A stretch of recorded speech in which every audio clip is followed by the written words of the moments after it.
Chief Fayaz Ahmed Soho की report के मुताबिक ज़ुरैज़ा अमूरा हसन की काविश से स्मार्ट इंग्लिश एकेडमी खैरपुर में अपनी नौयत का पहला कदम। तालबा ज़ुरैज़ा अमूरा हसन ने इंट्री टेस्ट के दौरान अपनी जेब खर्च से फूड स्टॉल का इनेकाद किया। इस मौके पर बड़ी तादाद में तलबा और तालबात और साथ वालिदैन भी मौजूद थे, जिन्होंने फूड स्टॉल से चटपटे मज़ेदार खाने खाए और खूब तारीफ की। इस मौके पर तालबा ज़ुरैज़ा अमूरा हसन का कहना था कि फूड स्टॉल लगाने का मकसद ये है कि बच्चियों और औरतों को इस तरह के छोटे कारोबार शुरू करके आमदनी ज़राए पैदा करना है। इसके अलावा छोटे छोटे कारोबार करके हम कैसे अपनों की मदद कर सकते हैं।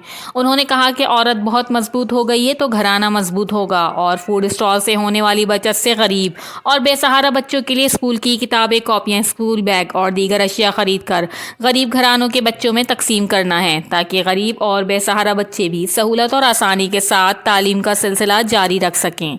ऐसे छोटे कारोबार से मदद और अपनी घरेलू ज़रूरियात पूरी करने के साथ मुल्क मईशत की मजबूती के लिए अपना कौमी और तामीरी किरदार अदा कर सकते हैं। Bureau chief Fayaz Ahmed Soho, CCN news, Khairpur.